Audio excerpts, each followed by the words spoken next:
This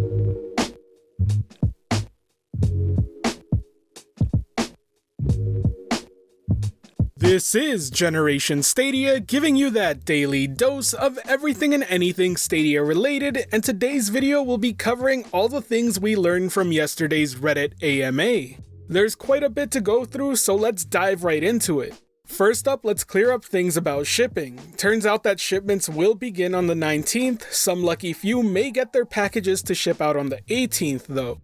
Now the good news is that you should be getting a code emailed to you soon after your shipment gets sent on its way that will allow you to activate your account and immediately start playing on your desktop or laptop before your package arrives.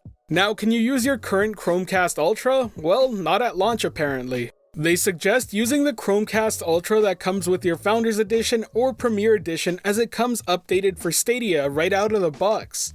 It is important to note that they will be updating the rest of the Chromecast Ultras over the air soon after launch though.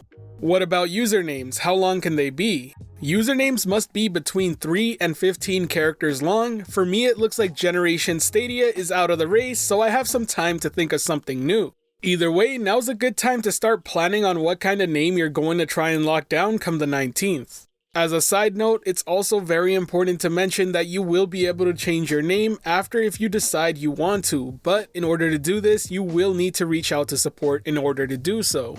Now, as we all know, Stadia supports 4K HDR 5.1 surround sound streaming to your TV via Chromecast Ultra, but if you were hoping to have the same experience on your computer, well, you're gonna be waiting till sometime in 2020.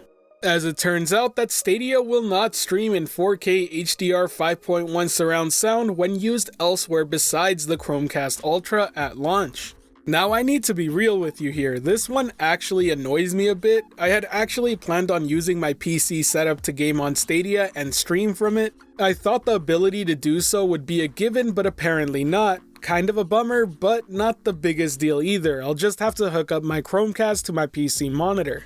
A couple of other things we know won't be there at launch are family sharing and achievements. We knew this from before, but one thing we did learn is that achievements will be retroactive, so any progress you make right now will be recognized when fully implemented. When it comes to purchasing games at launch, you will be required to use your mobile phone in order to do so, and yes, you can use Google Play Store gift cards in order to fund your purchases. Speaking of your mobile phone, it will also be needed to pair your controller initially, but after that you'll be able to start up your Stadia experience by just hitting the Stadia button on your Stadia controller. Another way you'll be able to interact with Stadia will be through your Google Voice Assistant with Google Home. You will in fact be able to say, "Hey Google, play Destiny 2 on Stadia," and have your game instance boot up right away. Very soon after launch, you'll be able to use your voice assistant button on your Stadia controller as well. After that will be PC and phone support, but using assistant during gameplay like they showed back in GDC will take some time to fully implement. They stated that they want to get this right and actually make it helpful and not just slap it on there. Another couple of things we learned from the AMA is that Family Link will definitely be there day one. This is pretty much parental controls, and if you're playing in a different aspect ratio than 1080p and 4K can provide, your experience will be affected.